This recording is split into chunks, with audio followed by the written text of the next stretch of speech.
আমার এই পোশাক পরিধানের কারণে আমার শরীরে যে ক্ষত আছে এই ক্ষত কি দেখা যায়? বলেন না না। আমার এই ক্ষতকে ঢেকে রেখেছে আমার শরীরের পোশাক। আমার পোশাক আমার শরীরের ক্ষতকে দেখায় না। তদ্রূপ কোন মানুষের মধ্যে যদি লজ্জা থাকে, তাহলে এই লজ্জা তার ভিতরে যে দোষটা আছে সেই দোষটা দেখায় না। সুবহানাল্লাহ।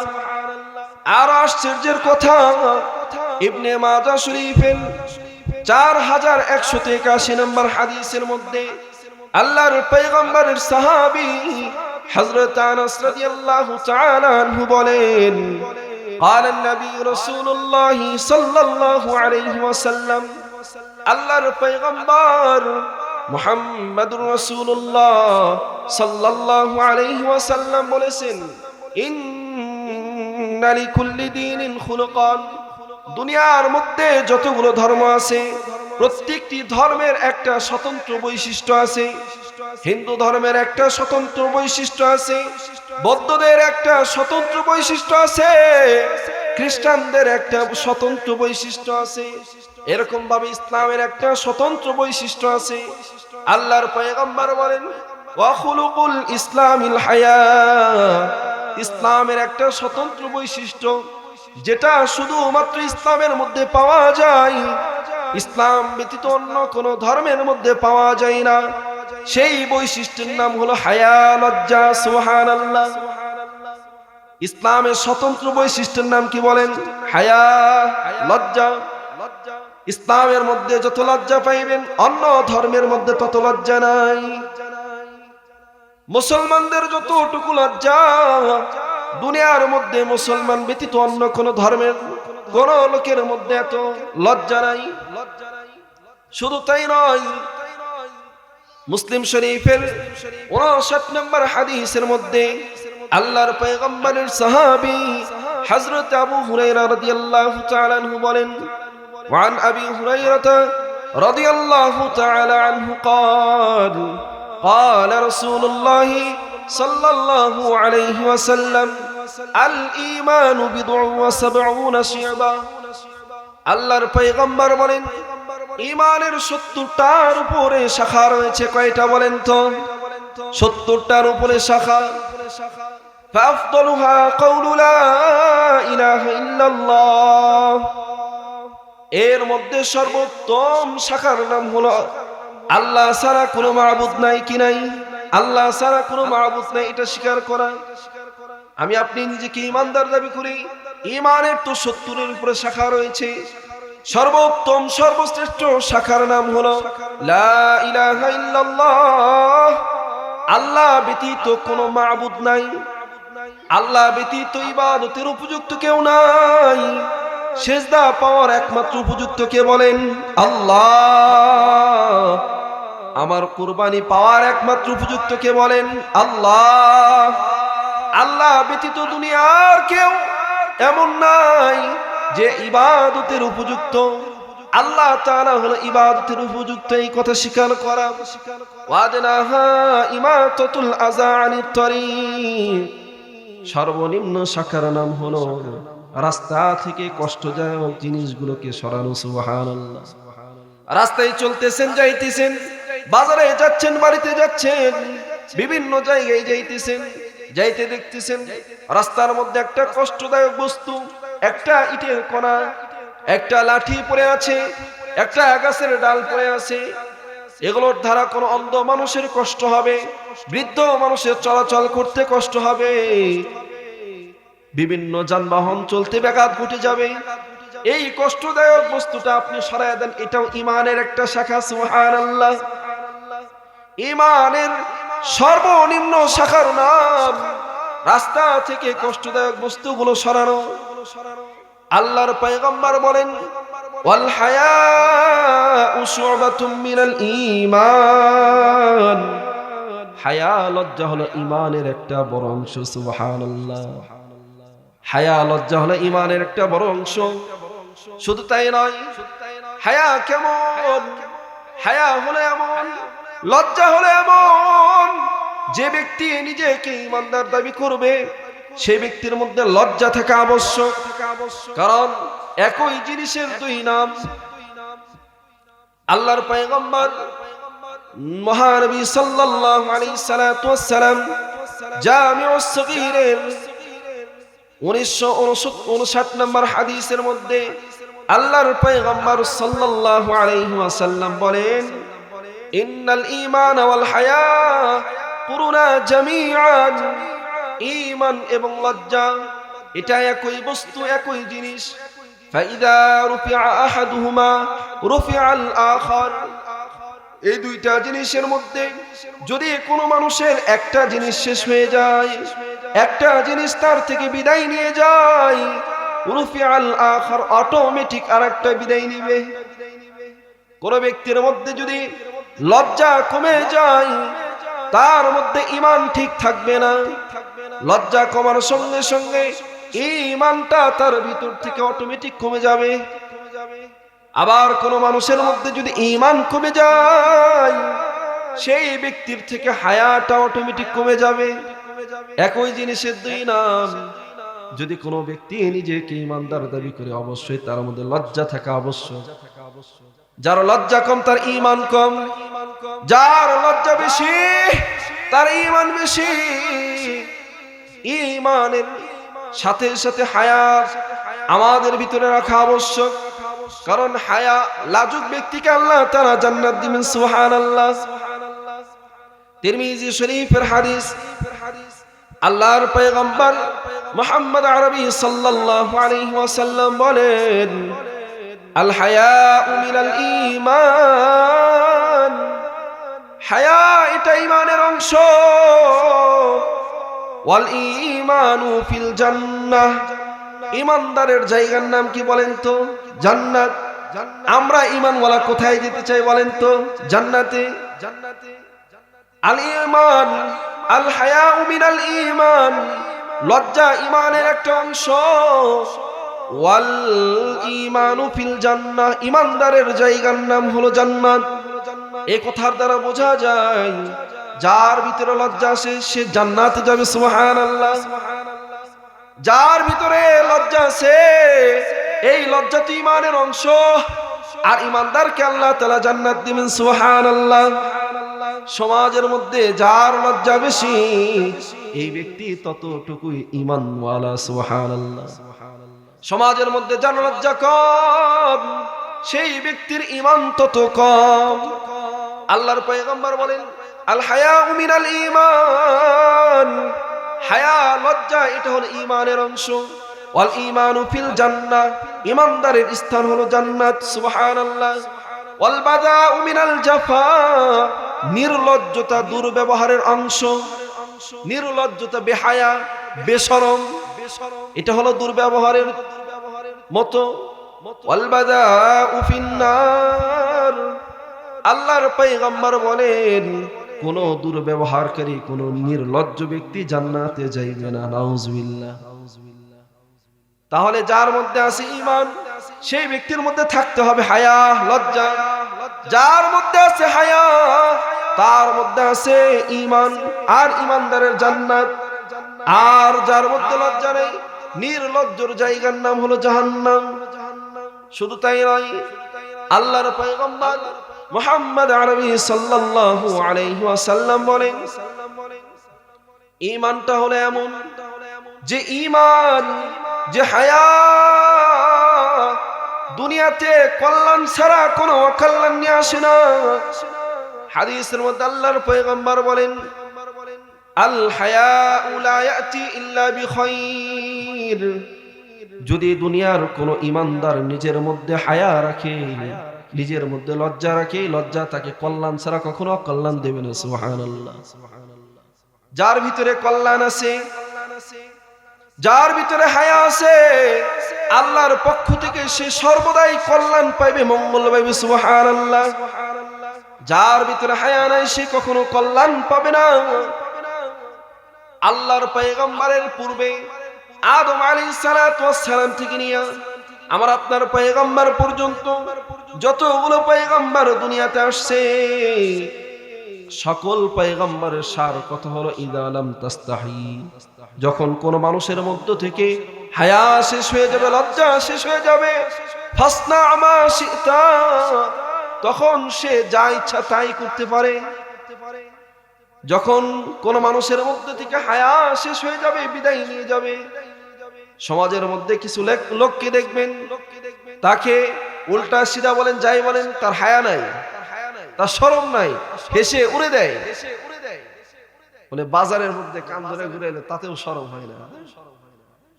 আল্লাহর পয়গম্বররা বলেন ইদা লাম তাস্তাহি ফাসনা মা শিতা। যখন দুনিয়ার কোন মানুষের ভিতর লজ্জা শেষ হয়ে যায়, তখন সে যা ইচ্ছা তাই করতে পারে। যার ভিতরে লজ্জা নাই, সে যে দল চাই সে দলে যেতে পারে।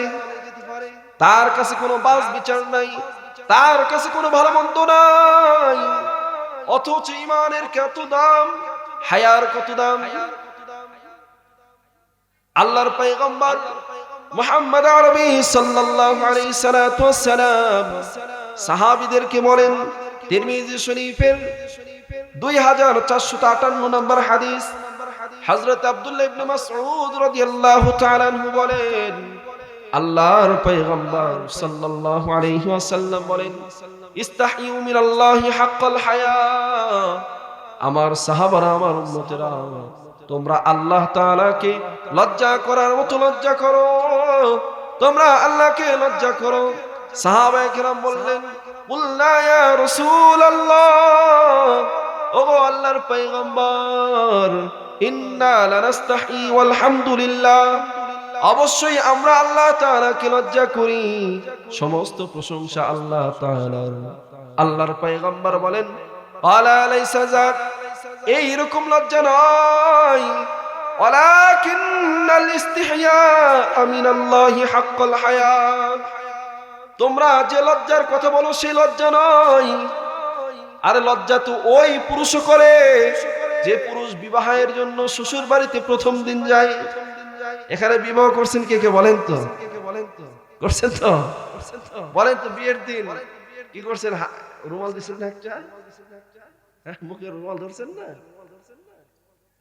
আল্লাহর পয়গম্বর বলেন, লাইসা যাক, এরকম লজ্জা করা নয়, ওয়ালাকিন্নাল ইস্তিহয়া মিনাল্লাহি হাক্কাল হায়া, বরং আল্লাহ তাআলাকে লজ্জা করার মতো লজ্জা করো। সাহাবায়ে কেরাম বললেন, ও আল্লাহর পয়গম্বর, লজ্জা করার মতো লজ্জা করব কিভাবে? আল্লাহর পয়গম্বর বলেন, আন তাহফাজার রাস ওয়া মা ওয়া। আল্লাহ তাআলাকে লজ্জা করার মতো লজ্জা করার অর্থ হলো তোমার মাথা এবং তোমার এই গলা পর্যন্ত, বুক পর্যন্ত যে অঙ্গগুলো আছে সবগুলোর হেফাজত করা। সুবহানাল্লাহ। তোমার চক্ষুকে অশ্লীল কাজ থেকে, হারাম কাজ থেকে বিরত রাখা, তোমার কর্ণকে অশ্লীল কথা থেকে, গীবত শোনা থেকে, গান বাজনা শোনা থেকে বিরত রাখা, তোমার এই জবানকে মিথ্যা কথা বলা থেকে, গীবত থেকে হেফাজত করা, তোমার এই জবানকে হেফাজত করা, তোমার চোখকে হেফাজত করা, তোমার কর্ণকে হেফাজত করা। তোমাকে আল্লাহ তাআলা মেধা দিয়েছে, এই মেধা শক্তিগুলোকে সঠিক কাজে ব্যয় করার নাম হলো লজ্জা। সুবহানাল্লাহ।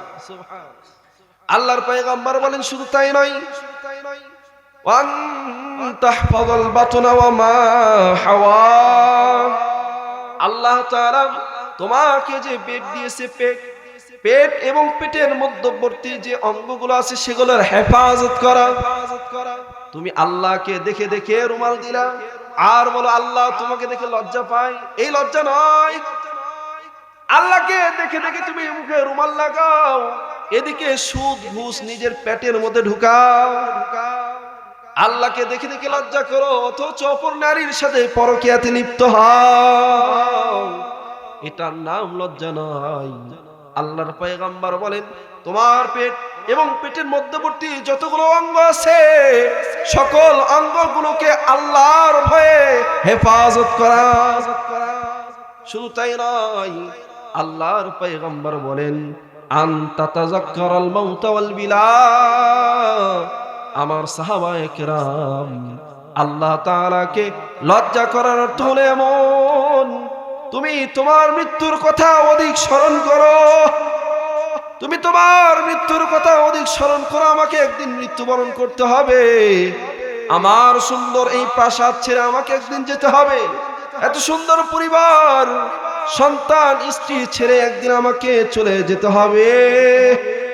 আল্লাহ তাআলা কুরআনুল কারীমের মধ্যে বলেন, কুল্লু নাফসিন যায়িকাতুল মাউত, প্রত্যেক মানুষ যার ভিতরে প্রাণ আছে তাকে মৃত্যুবরণ করতে হবে। করতে হবে কিনা বলেন? দুনিয়াতে এমন লোক আছে আল্লাহকে বিশ্বাস করে না, এমন লোক আছে যারা ইসলাম ধর্মকে বিশ্বাস করে না, যারা আমার পয়গম্বরকে বিশ্বাস করে না, কিন্তু সবাই একটা জিনিসের দিকে এক, সেটা হলো মৃত্যু। দুনিয়াতে এমন কোন ব্যক্তিকে খুঁজে পাবেন না যে নিজেকে মৃত্যু থেকে বাঁচাইতে পারে, না না না। আল্লাহ তাআলা স্পষ্ট বলে দিয়েছেন, আইনামা তাকুনু ইদরিকুমুল মাউত ওয়ালাউ কুনতুম ফি বুরুজিম মুশাইয়াদা। বান্দা, তুমি যেখানেই ঘোরাফেরা করো, যেখানেই তুমি পলায়ন করো, কুল ইয়াতাওয়াফাকুম মালাকুল মাউত, মালাকুল মাউত তুমি দেখা না করতে চাইলেও তোমার সাথে দেখা করবে। কোন ব্যক্তিকে আজরাইলের সাথে সাক্ষাৎ করতে চায় বলেন? না না না। আজরাইল থেকে যত দূরে থাকা যায়, আজরাইল থেকে যত দূরে থাকা যায়, বিভিন্ন রকমের চেষ্টা উপায় করে, কিন্তু আজরাইল এমন একটা ফেরেশতা, আল্লাহ তাআলা বলেন তুমি সাক্ষাৎ করতে চাও না, কিন্তু আজরাইল তোমার সাথে সাক্ষাৎ করবে। আল্লাহর পয়গম্বর বলেন, আনতা তাযাক্কারুল মাউত, তুমি তোমার মৃত্যুর কথা অধিক পরিমাণে তুমি স্মরণ করো। অলবিলা, মৃত্যুর পরবর্তী জীবন সম্পর্কে তুমি একটু চিন্তা করো। মৃত্যুর পর এই সুন্দর দেহ আর দেহ থাকবে না। 3 দিন 5 দিন 7 দিন পর এই সুন্দর চামড়াগুলোকে পোকায় খাবে। মৃত্যুর পর এই সুন্দর লাবণ্যময় চেহারা আর থাকবে না। যে চেহারা নিয়ে এত অহংকার, যে চেহারার জন্য এত যত্ন, যে শরীরকে মোটা করার জন্য, সুন্দর করার জন্য হারামকে হারাম ভাবো নাই, এই চেহারা আর এই শরীর কিন্তু আর শরীর থাকবে না। আল্লাহর পয়গম্বর বলেন, আনতা তাযাক্কারুল মাউত, মৃত্যুর কথা স্মরণ করো। অলবিলা, মৃত্যুর পরে তোমার এই শরীরটা পচে যাবে, তোমার পেটগুলো ফেটে যাবে, তোমার সুন্দর এই দেহের কোনো অংশই বাকি থাকবে না। অনেক কবর খুঁড়ে দেখা যায় কোনো কবরের কোনো চিহ্ন নাই, শুধু মাটি আর মাটি। 3.5 হাত বডি আর কিছু নাই, অবশিষ্ট নাই, সব কিছু মাটি খেয়ে ফেলেছে। আল্লাহর পয়গম্বর বলেন, তুমি মৃত্যুর কথা স্মরণ করো, আর মৃত্যুর পরে তোমার কি অবস্থা হবে। এই দেহকে আর তুমি হারাম খাওয়াইও না, সুদ ঘুষের সাথে লেনদেন করিও না, কারণ তোমার এই দেহ কিন্তু তোমার থাকবে না। খেয়ে দিয়ে মোটা হচ্ছে তুমি ওই পোকার জন্য, মাটির জন্য। এই জন্য 1 নাম্বার হলো তোমার মাথা এবং মাথার মধ্যবর্তী অঙ্গগুলোর হেফাজত করা, আমরা করবো ইনশাআল্লাহ। 2 নাম্বার, তোমার পেট এবং পেটের মধ্যবর্তী যে অঙ্গগুলো আছে সেগুলোর হেফাজত করা। 3 নাম্বার, তুমি মৃত্যুর কথা স্মরণ করো। হাদিসের মধ্যে আল্লাহর পয়গম্বর বলেন, আকসিরু যিকরা হাদিমিল লাযযাতি আনিল মাউত, বান্দা তোমরা অধিকাংশ দুনিয়ার সব স্বাদকে আস্বাদন করনেওয়ালা মৃত্যুকে স্মরণ করো। বলেন তো, আমরা যদি মৃত্যুর কথা স্মরণ করি, আমাকে একদিন মৃত্যুবরণ করতে হবে, এত টাকা দিয়ে কি করব, এত সম্পদ দিয়ে কি করব, সব তো রেখে যেতে হবে। আমি যদি এরকম চিন্তা করি, বলেন হারাম কাজ করা সম্ভব? বলেন না। আমাকে একদিন মৃত্যুবরণ করতে হবে। আল্লাহর পয়গম্বর বলেন, মৃত্যুর কথা তোমরা স্মরণ করো, শুধু তাতেই ক্ষান্ত থাকিও না, কবর নিয়েও চিন্তা করিও। আল্লাহর পয়গম্বর বলেন, আল কবরু রাউযাতুম মিন রিয়াজিল জান্নাহ আও হুফরাতুম মিন হুফারিন নার। আমার উম্মতেরা, আমার সাহাবারা, এই যে 3.5 হাত মাটির গর্ত দেখতেছো, এটা কিন্তু শুধু একটা গর্ত নয়, এটা কিন্তু শুধু একটা মাটির কবর নয়, এই কবরটা কারো জন্য হয়েছে ফুলের বাগান, সুবহানাল্লাহ। আও হুফরাতুম মিন হুফারিন নার, আবার কারো জন্য হয়েছে জাহান্নামের একটা গর্ত। আমরা কবরস্থানে রেখে আসি, মনে হয় 3.5 হাত মাটির মধ্যে আছে, কিন্তু এটা কিন্তু 3.5 হাতের মধ্যে সীমাবদ্ধ থাকে না।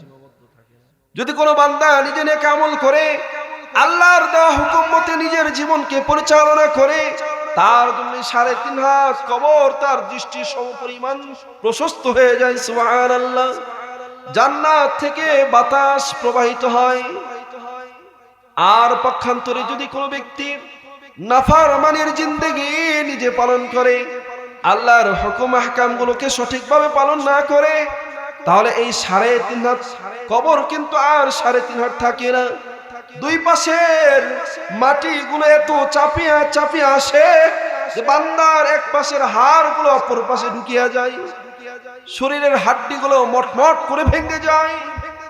আল্লাহর পয়গম্বর বলেন, আল কবরু রাউযাতুম মিন রিয়াজিল জান্নাহ, কবর কিন্তু শুধু কবরের নামের ক্ষান্ত নয়, কারো জন্য জান্নাতের বাগান। আও হুফরাতুম মিন হুফারিন নার, কারো জন্য জাহান্নামের একটা গর্ত। এইজন্য আল্লাহর পয়গম্বর বলেন, আন তাতাযাক্কারুল মাউত ওয়াল বিলা, আমার সাহাবারা, আমার উম্মতরা, তোমরা মৃত্যুর কথা স্মরণ করো, মৃত্যুর পরবর্তী জিন্দেগি নিয়ে চিন্তা করো।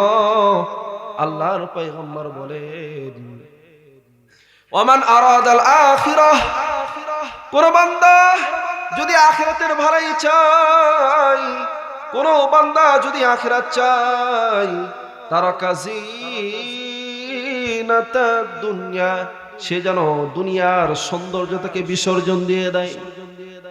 তুমি যদি আখিরাতের জিন্দেগি চাও, আখিরাতের কল্যাণ চাও, আখিরাতের ভাড়াই যদি তুমি চাও, তাহলে দুনিয়ার সৌন্দর্যতাকে বিলীন করে দাও, বিসর্জন করে দাও। আল্লাহর পয়গম্বর বলেন, ফামান ফাআলা যালিক, আর এই কাজগুলো যে করবে, 1 নাম্বার কাজের নাম হলো মাথা এবং মাথার মধ্যবর্তী অঙ্গগুলোর হেফাজত করা। 2 নাম্বার কাজ আমার পেট এবং পেটের মধ্যবর্তী অঙ্গগুলোর হেফাজত করা। 3 নাম্বার মৃত্যুর কথা স্মরণ করা। 4 নাম্বার মৃত্যু পরবর্তীতে আমার শরীরের অঙ্গগুলো ফেটে যাবে, পচে যাবে, এগুলো স্মরণ করা। 4 নাম্বার দুনিয়ার ভোগ বিলাসিতা, দুনিয়ার সুন্দরতাগুলোকে বিসর্জন দেওয়া। আল্লাহর পয়গম্বর বলেন, ফামান ফাআলা যালিক, এই কাজগুলো যে করবে, ফাকাদ ইস্তিহইয়া মিনাল্লাহি হাক্কাল হায়া, সেই ব্যক্তিকে প্রকৃত আল্লাহ তাআলাকে লজ্জা করলো, সুবহানাল্লাহ। শুধু আল্লাহকে এরকম ঢেকে রাখার নাম কি নয়? লজ্জা নয়।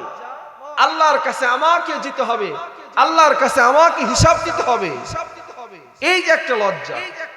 পুরা পৃথিবীতে আদম আলাইহিস সালাতু ওয়াস সালাম থেকে শুরু করে মুহাম্মদ সাল্লাল্লাহু আলাইহি সাল্লাতু ওয়াস সালামের উম্মতের শেষ পর্যন্ত যত মানুষ আছে, এই মানুষগুলোর মধ্যে, এই মানুষগুলোর সামনে আমাকে আমার গুনাহের কারণে লজ্জিত হতে হবে, এরকম ভয় করা।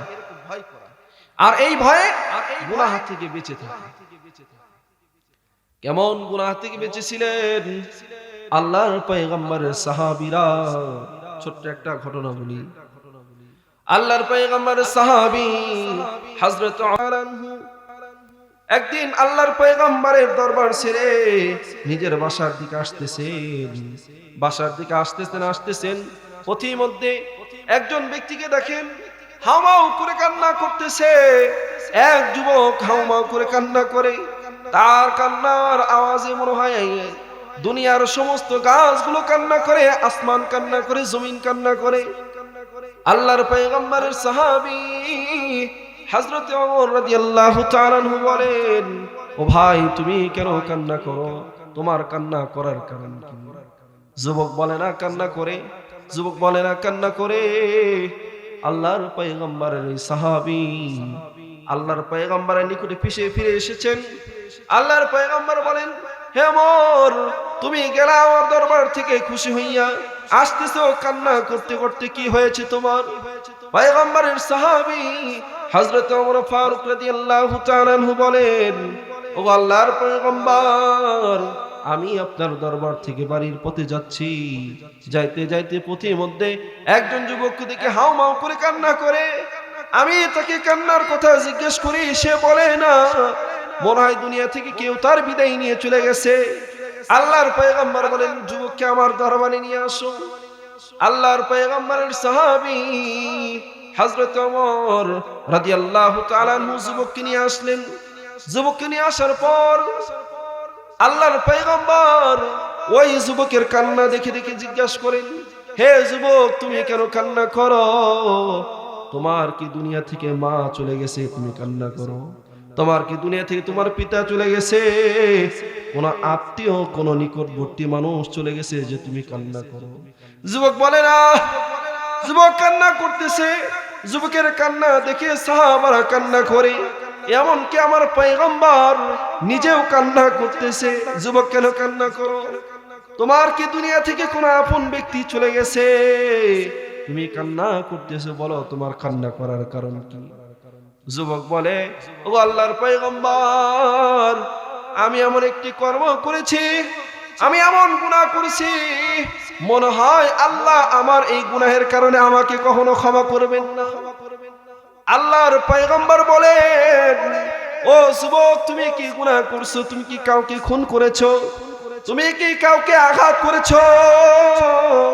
কারো কোনো জিনিস না বলে চুরি করেছো? যুবক কান্না করে বলে না। আল্লাহর পয়গম্বর বলেন, যুবক, তোমার এই অপরাধ কি আল্লাহর দেওয়া, আল্লাহর সৃষ্টি করা পাহাড়ের চাইতেও বড়? যুবক বলে, হ্যাঁ, আমার এই গুনাহ পাহাড়ের চাইতেও বড়। আল্লাহর পয়গম্বর বলেন, তোমার এই গুনাহ আল্লাহর সৃষ্টি সমুদ্রের ফেনার চাইতেও বড়? যুবক বলে, হ্যাঁ, এর চাইতেও বড়। আল্লাহর পয়গম্বর বলেন, যুবক, তোমার এই গুনাহ কি দুনিয়ার চাইতেও বড়? যুবক বলে, হ্যাঁ, আমার এই গুনাহ দুনিয়ার চাইতেও বড়। আল্লাহর পয়গম্বর বলেন, হে যুবক, তোমার এই গুনাহ কি আল্লাহর আসমানের চাইতেও বড়? যুবক বলে, হ্যাঁ, এর চাইতেও বড়। আল্লাহর পয়গম্বর বলেন, যুবক, তোমার এই গুনাহ কি আল্লাহর আরশের চাইতে বড়? যুবক বলে, হ্যাঁ, আমার মনে হয় আল্লাহর আসমানের চাইতেও বড়। আল্লাহর পয়গম্বর বলেন, আল্লাহর আরশে আজিম কুরসির চাইতেও কি তোমার গুনাহ বড়? যুবক বলে, হ্যাঁ, আমার মনে হয়। আল্লাহর পয়গম্বর বলেন, তুমি এখন আর কান্না করিও না, তুমি তোমার গুনাহের কথা বলো, কি গুনাহ করেছো? যুবক এবার বলে, ও আল্লাহর পয়গম্বর, দুনিয়াতে কত মানুষ কত কর্ম করে খায়, আমি একটা কর্ম করি, সেই কর্মের নাম হলো মদিনার বুকে যতগুলো মানুষ মৃত্যুবরণ করে, মৃত্যুবরণ করার পর তাদেরকে যখন কবরে রাখা হয়, কবরের মধ্যে দাফনের কাপড় সহ রাখা হয়। যেদিন যার লাশটা কবরের মধ্যে কাফনের কাপড় সহ রাখা হয়, ওই দিন ওই লাশটার কাফনের কাপড় চুরি করি আমি। কাফন চুরি করে বাজারে বিক্রি করে এই টাকা উপার্জন করে আমি আমার জীবিকা চালাই। আল্লাহর পয়গম্বর বলেন, হ্যাঁ, তাই কি হয়েছে? তুমি তো কবিরা গুনাহ করেছো।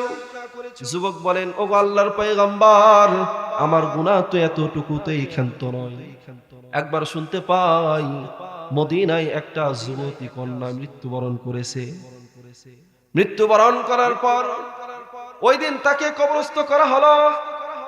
আমি রাত্রিবেলা কোদাল নিয়ে তার কবরের কাছে গেলাম। যাওয়ার পরে তার কবরটা খনন করলাম। কবরটা খনন করার পর তার কবর থেকে, তার লাশ থেকে আমি 5খানা কাফনের কাপড় চুরি করলাম। চুরি করে যখন কবর থেকে উঠতেছি, তখন শয়তান আমার ঘাড়ে চেপে বসলো আর আমাকে বলল, এই যুবক, তুই তো জীবনে কাফন কম চুরি করলি না, আরে আজকে কি তুই একটু খেয়াল করে দেখেছিস, আজকে যে যুবতীর থেকে তুই কাপড়টা চুরি করলে, এই যুবতী কত রূপবতী। আরে দুনিয়াতে বেঁচে থাকতে কত যুবক তাকে প্রেমের প্রস্তাব দিয়েছে, কারো প্রেমের প্রস্তাবে রাজি হয় নাই। কত ধনাঢ্য ব্যক্তি বিয়ের প্রস্তাব দিয়েছে, বিয়েতে রাজি হয় নাই। এত সুন্দরী একটা নারীকে রেখে তুই শুধু কাপড় নিয়ে যাচ্ছিস। শয়তানের এই কুপরামর্শে আমি আমার হাতের লাইটটা তার দিকে মাইরিয়া লাইট দিয়ে আলো দিয়ে দেখি, আর এত সুন্দরী যুবতী আমি আমার দুনিয়ায় এই জীবনে এখনো দেখি নাই। আমার মনের মধ্যে কুমন্ত্রণা আসলো, আজকে শুধু কাফন নিয়ে ক্ষান্ত হব না, এর সাথে জিনা করব না। আউযুবিল্লাহ। ও আল্লাহর পয়গম্বর, আমি এই যুবতীর সাথে জিনা করলাম, জিনা করিয়া যখন কবর থেকে উঠব, কেমন যেন মনে হয় এই যুবতী জ্যান্ত হয়ে গেছে, জীবন্ত হয়ে গেছে। আমাকে পিছন থেকে ডাকে, এই যুবক, তুই আজকে আমার সাথে কি করলি? আরে দুনিয়ার হায়াতে কেউ আমাকে অপবিত্র করতে পারে নাই, আজকে হাজার হাজার কবরওয়ালার সামনে তুই আমাকে অপবিত্র করে দিলি। আমি আমার এই অন্যায়ের বিচার আল্লাহর আদালতে দেব। ও আল্লাহর পয়গম্বর, যুবতী কেমন যেন মনে হয় কান্না করে করে আমাকে বলতেছে, ও আল্লাহর পয়গম্বর, কবর থেকে ওঠার পর থেকে আমি আর বাড়িতে যাই না, কেমন যেন শুধু মনে হয় আল্লাহর আদালতে যদি আমার নামে বিচার দেয়, আমি কিভাবে এই আদালতে আমি মুক্তি হব, আল্লাহর সামনে লজ্জিত হব। ও আল্লাহর পয়গম্বর, 2 দিন 3 দিন হলো আমি আমার বাড়িতে যাই না, স্ত্রী সন্তানের সাথে দেখা করি না, আমার খাবার দাবার খাইতে ভালো লাগে না, ঘুম আসে না, আমার দুনিয়াটা শুধু পেরেশানি, কিভাবে আমি এই অন্যায়গুলোকে মোচন করি?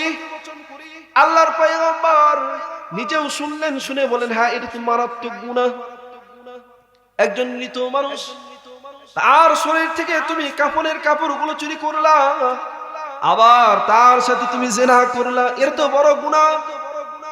যুবকের জানা ছিল সমস্ত পয়গম্বর হলো মুস্তাজাবুদ দাওয়া, যা বলে আল্লাহ তাই কবুল করে নাই। যুবক এবার মনে মনে ভয় পায়, আল্লাহর পয়গম্বর ইনি তো মুস্তাজাবুদ দাওয়া, তিনি যেহেতু বলেছে বড় গুনাহ, এটা আর কখনো আল্লাহ আমাকে ক্ষমা করবে না। আল্লাহর পয়গম্বরের জবান থেকে কথা শুনিয়া যুবক পাগলের মতো পাহাড়ের দিকে রওনা করেছে। পাহাড়ের দিকে রওনা করে আর কান্না করিয়া করিয়া আল্লাহর কাছে ক্ষমা চাই, আল্লাহ জীবনেতে অনেক গুনাহ করছি, এইবার যে গুনাহ করলাম, আল্লাহ তুমি আমাকে গুনাহ মাফ করে দাও। কান্না করে 1 দিন 2 দিন নাই, 1 মাস অতিবাহিত হয়ে গেল, 40 দিন অতিবাহিত হয়ে গেল। আল্লাহর পয়গম্বরের কাছে আল্লাহ তাআলা হযরত জিবরাইল আলাইহিস সালাতু ওয়াস সালামকে পাঠাইলেন। হযরত জিবরাইল আলাইহিস সালাতু ওয়াস সালাম আল্লাহর পয়গম্বরের নিকটে আসলেন। আসার পরে 3টা প্রশ্ন করলেন। বলেন কয়টা? 3টা প্রশ্ন। শুনতে রাজি আছেন? আল্লাহর পয়গম্বর কি বলেন, ও আল্লাহর পয়গম্বর, আমি আপনাকে 3টা প্রশ্ন করব, আল্লাহর পক্ষ থেকে আমাকে জিজ্ঞাসা করার অনুমতি দিয়েছেন? আল্লাহর পয়গম্বর বলেন, হ্যাঁ তুমি প্রশ্ন করো।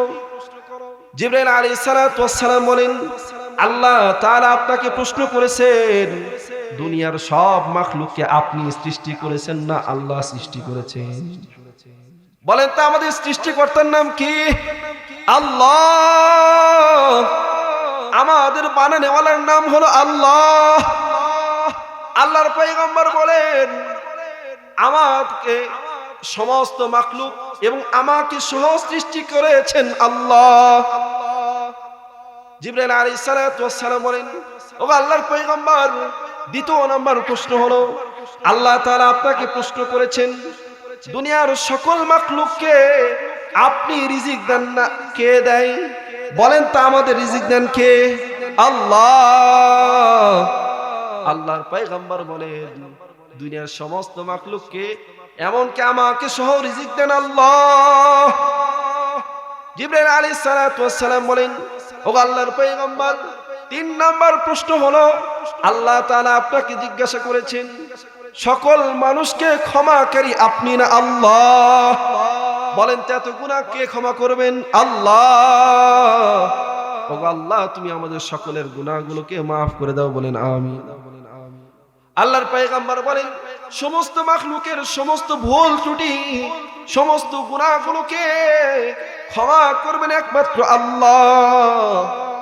আল্লাহর পয়গম্বরকে জিবরাইল আলাইহিস সালাতু ওয়াস সালাম বলেন, আল্লাহ আপনাকে প্রশ্ন করেছেন, আমার বান্দা আমার কাছে অপরাধ করেছে, আমার গুনাহ করেছে, আপনি তাকে কেন বিতাড়িত করলেন? আপনি 40 দিন পূর্বে একজন যুবককে বলেছিলেন এটা মারাত্মক গুনাহ, ওই যুবক আপনার দরবার থেকে ওই পাহাড়ে চলে গেছে, পাহাড়ে চলিয়া যাইয়া 40 দিন যাবত কোনো খাবার নাই, 40 দিন পর্যন্ত কোনো ঘুম নাই। যুবক না ঘুমায় না খায়, শুধুমাত্র আল্লাহর দরবারে কান্না করে আর বলে, আল্লাহ দুনিয়ার মধ্যে সবচাইতে উঁচা জায়গা হলো পাহাড়, আল্লাহ এর চাইতেও যদি উঁচা কোনো জায়গা হতো তোমার কাছে যাইতাম, আল্লাহ তোমার কাছে ক্ষমা চাই, আল্লাহ তুমি ক্ষমা করিয়ে দাও। যুবক 40 দিন পর্যন্ত না খাইয়া না ঘুমাইয়া শরীরটা একেবারে রুগ্ন হয়ে গেছে, তার চোখ দিয়ে আর পানি বের হয় না, তার চোখ দিয়ে রক্ত বের হওয়া শুরু হয়েছে। আল্লাহ তাআলা তাকে ক্ষমা করছেন, সুবহানাল্লাহ। বলেন তো আমাদের ক্ষমাকারীর নাম কি? আল্লাহ। আমাদের রিজিক দাতার নাম হলো আল্লাহ। আল্লাহর পয়গম্বর নিজের দরবার থেকে এজন্য যাইতে বলছেন। পয়গম্বর মূসা আলাইহিস সালাতু ওয়াস সালাম, তার যুগে কয়েকদিন যাবত বৃষ্টি হয় না, অনাবৃষ্টিতে মানুষের হাহাকার, সকলে মিলে একটা জমিনের মধ্যে ইস্তেখারা করে আল্লাহর কাছে পানির জন্য দোয়া করতেছেন। আল্লাহর কাছে, আল্লাহর পয়গম্বরের কাছে আল্লাহ তাআলা ওহী পাঠাইছেন, হে মূসা তোমার এই দরবারের মধ্যে একজন জিনাকার বান্দা আছে, একজন গুনাহগার বান্দা আছে, ইনি যে পর্যন্ত না চলে যাবে ততক্ষণ পর্যন্ত আমি পানি দেব না। আল্লাহ তাআলা এই ওহী দেওয়ার পর পয়গম্বর মূসা আলাইহিস সালাতু ওয়াস সালাম তিনি হাজরানে মজলিসের মধ্যে বলেন, আমাদের মধ্যে কে এমন আছো গুনাহগার যে নিজে আল্লাহর সাথে নাফরমানি করেছো? তুমি যদি স্বেচ্ছায় উঠে যাও তাহলে আল্লাহ বৃষ্টি দেবে, আর তুমি যদি উঠে না যাও তাহলে আল্লাহ তাআলা ততক্ষণ পর্যন্ত বৃষ্টি দেবে না। দেখা গেল যে ব্যক্তি গুনাহ করেছে, নাফরমান, এই ব্যক্তি বলতেছে এখন যদি এই মজলিসের মধ্যে আমি উঠে যাই সমাজের সকল লোক জানবে যে আমি গুনাহগার, আমার আর সম্মান থাকবে না, সকল ব্যক্তি বলবে এই ব্যক্তি হলো নাফরমান, এই ব্যক্তির সাথে আত্মীয়তা করা যাবে না, এই ব্যক্তিকে সমাজে আর ঠাঁই দেওয়া যাবে না। ও আল্লাহ, দুনিয়ার কেউ জানে না, তুমি জানো। আল্লাহ আমি তোমার কাছে ক্রন্দন করি, তোমার কাছে তওবা করি, আর জিন্দেগিতে গুনাহ করব না। আল্লাহ তুমি আমাকে ক্ষমা করে দাও। মনে মনে আল্লাহকে ডাকতেছেন। বলেন তো মনে মনে ডাকলে শোনেন কে? আল্লাহ। আল্লাহ বলেন, ওয়াইদা সাআলাকা ইবাদি আন্নী ফাইন্নী করিব, বান্দা আমি তোমার সবচাইতে নিকটবর্তী। সুবহানাল্লাহ। বান্দা যদি মনে মনে ডাকে, বলেন শোনেন কে? আল্লাহ। আল্লাহর কাছে ক্ষমা চাইতে হলে মাইকের প্রয়োজন হয় না। রাত্রি গভীরে গুনাহের কথা স্মরণ করিয়া চোখের 2 ফোঁটা পানি ছাড়িয়া আল্লাহর কাছে ক্ষমা চান। ক্ষমা করবেন কে? বলেন আল্লাহ। এই ব্যক্তি মনে মনে নিজে লজ্জিত হইয়া আল্লাহর দরবারে ক্ষমা চাইয়া আল্লাহ সঙ্গে সঙ্গে আসমান থেকে বৃষ্টি দিলেন। আল্লাহর পয়গম্বর মুসা আল্লাহকে জিজ্ঞেস করেন, ও আল্লাহ আপনি না বললেন গুনাহগার না ওঠা পর্যন্ত আপনি পানি দেবেন না? আল্লাহ তাআলা বলেন, এতক্ষণ পানি দেই নাই যার জন্য, এখন পানি দিয়েছি তার জন্য। সুবহানাল্লাহ। পানি আসা এতক্ষণ বন্ধ ছিল যার জন্য, এখন পানি দিয়েছি তারই জন্য। সুবহানাল্লাহ। এই জন্য সম্মানিত হাজিরিন, গুনাহ আমাদের দ্বারা হবে না? হ্যাঁ, গুনাহের মেশিনই আল্লাহ তাআলা দিয়েছেন, তাই না? গুনাহ আমাদের দ্বারা হবে, এটাই স্বাভাবিক। কিন্তু গুনাহতে কি থাকা যাবে না? ইস্তেকামত থাকা যাবে, স্থায়ী থাকা যাবে না। গুনাহ হবে, সঙ্গে সঙ্গে ইস্তেগফার করতে হবে। শতবার আপনি গুনাহ করবেন, শতবার তওবা করেন, শতবার মাফ করবেন কে? বলেন আল্লাহ। এজন্য সম্মানিত হাজিরিন, সর্বপ্রথম প্রশ্ন কি ছিল বলেন তো? সর্বপ্রথম প্রশ্ন ছিল দুনিয়াতে আল্লাহ তাআলা প্রথম যে মানুষটা দিলেন তার নাম কি বলেন? আদম আলাইহিস সালাতু ওয়াস সালাম। তিনি আমাদের সম্পর্কে একজন পিতা। আদম আলাইহিস সালাতু ওয়াস সালাম আমাদের আদি পিতা। তিনি কিন্তু কোনো সাধারণ মানুষ নয়, একজন আল্লাহর পয়গম্বর। আর আল্লাহ তাআলা পৃথিবীতে সর্বপ্রথম একজন মানুষকে নবী হিসেবে পাঠাইলেন। এই জন্য আমি আপনি যেন গর্বের সাথে বলতে পারি আমরাও নবীর সন্তান। সুবহানাল্লাহ। বলেন তো পৃথিবীর সকল মানুষ কার সন্তান বলেন? একজন নবীর সন্তান, সাধারণ কোন মানুষের সন্তান না। এখন বলতে পারেন তাহলে হিন্দু তো নবীর সন্তান, বৌদ্ধও তো নবীর সন্তান, খ্রিস্টানও তো নবীর সন্তান, তাহলে আমরা আর তারা তো একই হয়ে গেল। নাউজুবিল্লাহ। না না না, তাদের পিতা একজন নবী, কিন্তু আমরা মুসলমানের পিতা তিনজন নবী। সুবহানাল্লাহ। আমাদের পিতা কয়জন? তিনজন। তিনজনই নবী। একজন হলো আদি পিতা আদম, দ্বিতীয় নম্বর হলো জাতির পিতা কি? না ভুলে গেছেন? না, আগে অনেক কিছু শোনা গেছে, জাতির পিতা, তাই না? এগুলো আপডেট হবেই। আপডেট হবে না কোনটা? ওইটা। পরিবর্তন হবে না কার? ওই যে জাতির পিতা ইব্রাহিম আলাইহিস সালাতু ওয়াস সালাম। কিন্তু আবার যদি ওই দল আসে তখন আবার চেঞ্জ হয়, আবার আরেক দল আসলে চেঞ্জ হয়। এটা কি চেঞ্জ হবে না? আমাদের জাতির পিতার নাম কি বলেন? ইব্রাহিম আলাইহিস সালাতু ওয়াস সালাম। আমাদের একজন রূহানি পিতা আছে, তার নাম কি বলেন? হযরত মুহাম্মদুর রাসূলুল্লাহ সাল্লাল্লাহু আলাইহি ওয়াসাল্লাম। তাহলে প্রশ্ন ছিল যে একজন সাধারণ ইমাম সাহেবের ছেলে নিজের পিতার সম্মানের কথা চিন্তা করে যদি তার এই বিনোদন, তার গান বাজনা, তার বন্ধু বান্ধবের সংস্রব ছাড়তে পারে, যে আমি যদি চাই তোমার পিতার সম্মান যাবে না, তোমার পিতার সম্মান যাবে না, তোমার বাবা তো আইনজীবী তার সম্মান যাবে না, তোমার পিতা মৎস্যজীবী তোমার পিতা সম্মান যাবে না, কিন্তু আমার পিতা একজন ইমাম, আমার পিতার সম্মান চলে যাবে। এই জন্য আমি আমার পিতার সম্মান রক্ষার্থে আমি সেই গান বাজনাতে যাব না। হ্যাঁ বন্ধু, তোমার সাথে একসাথে থাকি, এটাতে কোনো সমস্যা নাই। তোমার সাথে একই কলেজে লেখাপড়া করি, তাতেও সমস্যা নাই। তোমার সাথে একসাথে ওঠা বসা করি, তাতেও কোনো সমস্যা নাই। কিন্তু সমস্যা হলো তখন যে আমার ধর্মের সাথে, আমার সম্মানের সাথে, আমার পিতার সম্মানের সাথে যেটা লেগে যাবে সেটাতে আমার সমস্যা। তাহলে আমরা মুসলমানেরা ব্যবসা বাণিজ্য করব, ক্ষেত খামারি করব, চাকরি বাকরি করব, এতে হিন্দু থাকতে পারে, খ্রিস্টানও থাকতে পারে, ইহুদিও থাকতে পারে, বৌদ্ধও থাকতে পারে, এতে সমস্যা নাই। সমস্যা হলো নামাজ হলে পার্থক্য, আজান হইল আমার ধর্ম আমাকে ডাকতেছে, আমার ওখানে সাড়া দিতে হবে। বন্ধু তোমার সাথে আমি কি করি? ব্যবসা বাণিজ্য করি, চাকরি বাকরি করি, কোনো সমস্যা নাই। আমার ইসলাম আমাকে বাধা দেয় না, কিন্তু বাধা দেয় তোমার আজান তুমিও শুনেছো, আমিও শুনেছি, তুমিও নামাজে যাচ্ছ না, আমিও যাচ্ছি না, এটাতে বাধা। এই জন্য সমাজে বসবাস করব বিভিন্ন শ্রেণী পেশার মানুষের সাথে, কিন্তু এদের সাথে কি করা যাবে না? ধর্মের সাথে এক করা যাবে না। আমার ধর্ম আমাকে তাকে তার থেকে পৃথক করে দেবে। এই জন্য সম্মানিত হাজিরিন, একজন সাধারণ ইমাম সাহেবের সন্তান যদি তার পিতার সম্মান রক্ষার্থে এত বড় ত্যাগ করতে পারে, আমরা পারবো কিনা? কিয়ামতের ময়দানে যখন আমাকে বলা হবে, ওগো পয়গম্বর, আপনি তো এই উম্মতের জন্য খেয়ে না খেয়ে কষ্ট করেছেন, আপনি তো এই উম্মতের জন্য এত কষ্ট করেছেন, কিন্তু এই উম্মত তো আপনাকে চেনে নাই, উম্মত তো আপনার সম্মান রক্ষা করে নাই, আপনার দেওয়া সুন্নাত তারা অবলম্বন করে নাই, আপনার দেওয়া বিধিবিধান তারা মানে নাই।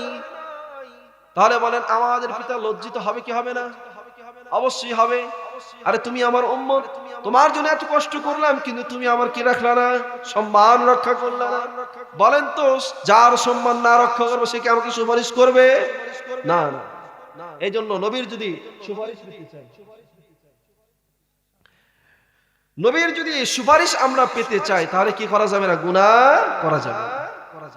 এই জন্য আল্লাহর পয়গম্বর বলেন, বান্দা তুমি আল্লাহ তাআলাকে লজ্জা করো। ইয়াস্তাকিরু ফি নাফসিল আবিদি আন্নাল্লাহা ইয়ারা। বান্দা তুমি তোমার অন্তরে, তুমি তোমার কলবের ভিতরে এটা বদ্ধ মূল করে নাও, এটা তুমি গেথে নাও। আল্লাহ তোমাকে সব সময় থাকে। সুবহানাল্লাহ। আমাদেরকে সব সময় দেখেন কে বলেন? আল্লাহ। আল্লাহকে লজ্জা করার অর্থ হলো তুমি তোমার অন্তরের মধ্যে গেথে নাও আল্লাহ তোমাকে দেখেন। ওয়ান্নাহু মা'হু কুল্লা হিনিন, আল্লাহ তোমার সাথে সর্বদা আছেন। সুবহানাল্লাহ। সর্বদা আমাদের সাথে থাকেন কে বলেন? আল্লাহ। সর্বদাই আমাদেরকে দৃষ্টি করেন কে? আল্লাহ। একজন মুসলমান কখনো আল্লাহর দৃষ্টির বাইরে নয়, একজন মুসলমান কখনো আল্লাহ ছাড়া নয়। আল্লাহ তাআলা সূরাতুল আলাকের 14 নম্বর আয়াতের মধ্যে বলেন, আলাম ইয়ালাম বিআন্নাল্লাহা ইয়ারা, সে কি জানে না তার প্রভু তাকে দেখে। সুবহানাল্লাহ। বান্দা তুমি যে গুনাহ করো তুমি কি জানো না তোমার আল্লাহ তোমাকে দেখতেছেন? আল্লাহর পয়গম্বর বলেন, আন তা'বুদাল্লাহা কাআন্নাকা তারাহু ফাইন লাম ইয়াকুন তারাহু ফাইন্নাহু ইয়ারাকা। বান্দা তুমি ইবাদত করো এমন ভাবে যে তুমি আল্লাহকে দেখতেছো। সুবহানাল্লাহ। আল্লাহর পয়গম্বর বলেন, তুমি নামাজ পড়ো এইভাবে, তুমি আমল করো এইভাবে, তুমি ইবাদত করো এইভাবে যে তুমি আল্লাহকে দেখতেছো। দুনিয়াতে যদি কোনো দিন মজুর নেন, দিন মজুর নেওয়ার পরে মালিক যতক্ষণ সামনে থেকে বলেন তো দিন মজুর কাজে ফাঁকি দিতে পারে কি পারে না? পারে না, পারে না। কারণ তার ভিতরে ভয় আছে, আমি যদি এখন মালিকের কাজে ফাঁকি দেই মালিক আমাকে পারিশ্রমিক দেবে না, মালিক আমার উপরে সন্তুষ্ট হবে না, মালিক আমার উপরে রাগান্বিত হবে। এটা মনে করিয়া সে কিন্তু কখনো কাজে ফাঁকি দেয় না। তদ্রূপ আল্লাহর পয়গম্বর বলেন, আন তা'বুদাল্লাহ, তোমরা আল্লাহর ইবাদত করো, ফাইন্নাহু তারাক, যেন আল্লাহকে তোমরা দেখতেছো, আল্লাহ তোমার সামনে আছে, এটা মনে করিয়া আল্লাহর ইবাদত করো। ফাইন লাম তাকুন তারা, যদি দুনিয়াতে গুনাহের কারণে তোমার এই চর্ম চোখে আল্লাহকে না দেখতে পাও, তাহলে তুমি মনে করো ফাইন্নাহু ইয়ারাক, আল্লাহ তোমাকে দেখতেছেন। কে দেখতেছেন বলেন? আল্লাহ আমাকে দেখতেছেন। নামাজ দাঁড়াবো, আল্লাহকে হাজির নাজির জানাইয়া আল্লাহ সামনে আছেন, আল্লাহর কুদরতি পায়ে আমি সিজদা দেই, বলেন তো কেউ আল্লাহকে দেখছি না? মনে মনে ধারণা রাখতে হবে আল্লাহকে আমি না দেখলেও কে দেখেন? আল্লাহ। আমাদেরকে দেখেন কে? বলেন আল্লাহ। এই জন্যই তো বলেন আল্লাহ তাআলা বলেন, ইন্নাস সালাতা তানহা আনিল ফাহশাই ওয়াল মুনকার, নিশ্চয় নামাজ নামাজি ব্যক্তিকে সমস্ত গুনাহের কাছ থেকে বিরত রাখে। সুবহানাল্লাহ। কেমন নামাজি? আমাদের প্রশ্ন হয়, হুজুর সে তো 5 ওয়াক্ত নামাজই পড়ে, হাজী সাহেব মানুষ, তারপরে গুনাহের কাজ করে কেন? প্রশ্ন হয় না? না না, তার নামাজ তো এরকম হয় না, কারণ সে তো নামাজ পড়তেছে আল্লাহকে হাজির নাজির জানে না, আল্লাহ যে তাকে দেখতেছে এটা তো জানে না। বলেন তো যে ব্যক্তি নামাজ পড়ে এরকম ভাবে যে আল্লাহ আমাকে দেখতেছে, বলেন তো তার রুকু সিজদা কি ঠিক হবে না?